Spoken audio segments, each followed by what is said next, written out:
Bike taxi ನಿಷೇಧ ಮಾಡಲಾಗಿತ್ತು. ಸಾಕಷ್ಟು ಜನರು ಇದರಿಂದ ಉದ್ಯೋಗ ಕೂಡ ಕಳ್ಕೊಳ್ಬೇಕಾಯಿತು. ಆದರೆ ಈಗ ಆ ಒಂದು ನಿಷೇಧವನ್ನ ರದ್ದುಗೊಳಿಸಲಾಗಿದೆ. ಹೈಕೋರ್ಟ್ ಮುಖ್ಯ ನ್ಯಾಯಾಧೀಶ ವಿಭು ಬಕ್ರು ಹಾಗೂ ನ್ಯಾಯಾಧೀಶ ಸಿಎಂ ಜೋಶಿ ಅವರಿದ್ದ ವಿಭಾಗೀಯ ಪೀಠದಿಂದ ಈ ಒಂದು ಆದೇಶವನ್ನ ಹೊರಡಿಸಲಾಗಿದೆ. ಹೈಕೋರ್ಟ್ ಏಕಸದಸ್ಯ ಪೀಠದ ಆದೇಶವನ್ನ ತೆರವುಗೊಳಿಸಿದ ಹೈಕೋರ್ಟ್ ವಿಭಾಗೀಯ ಪೀಠ ಇನ್ನು ಬೈಕ್ ಟ್ಯಾಕ್ಸಿಗಳನ್ನ ನಿಷೇಧಿಸಿದ್ದ ರಾಜ್ಯ ಸರ್ಕಾರ ಈ ಒಂದು ಸರ್ಕಾರದ ಆದೇಶವನ್ನ ಪ್ರಶ್ನಿಸಿ ಹೈಕೋರ್ಟ್ನಲ್ಲಿ ಅರ್ಜಿಯನ್ನ ಸಲ್ಲಿಕೆ ಮಾಡಲಾಗಿತ್ತು.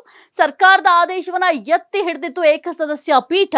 ಈಗ ಸದ್ಯಕ್ಕೆ ಏಕಸದಸ್ಯ ಪೀಠದ ಆದೇಶವನ್ನ ಪ್ರಶ್ನಿಸಿ ವಿಭಾಗೀಯ ಪೀಠದಲ್ಲಿ ಮೇಲ್ಮನವಿ ಕೂಡ ಸಲ್ಲಿಕೆ ಮಾಡಲಾಗಿತ್ತು. ಇನ್ನು ಬೈಕ್ ಟ್ಯಾಕ್ಸಿ ಅಗ್ರಿಗೇಟರ್ಸ್ ನಿಂದ ಮೇಲ್ಮನವಿಯನ್ನ ಸಲ್ಲಿಕೆ ಮಾಡಲಾಗಿತ್ತು. ಓಲಾ, ಊಬರ್, ರ್ಯಾಪಿಡೋ ಸೇರಿದಂತೆ ಹಲವು ಅಗ್ರಿಗೇಟರ್ಗಳಿಂದ ಹೈಕೋರ್ಟ್ಗೆ ಅರ್ಜಿಯನ್ನ ಸಲ್ಲಿಕೆ ಮಾಡಲಾಗಿತ್ತು. ಇನ್ನು ವಿಚಾರಣೆಯನ್ನು ನಡೆಸಿ ಆದೇಶವನ್ನ ಹೈಕೋರ್ಟ್ ವಿಭಾಗೀಯ ಪೀಠ ಕಾಯ್ದಿರಿಸಿತ್ತು.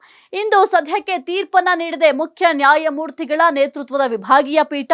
ಬೈಕ್ ಟ್ಯಾಕ್ಸಿ ಮೇಲಿನ ನಿಷೇಧವನ್ನ ಹೈಕೋರ್ಟ್ ವಿಭಾಗೀಯ ಪೀಠ ತೆರವುಗೊಳಿಸಿದೆ.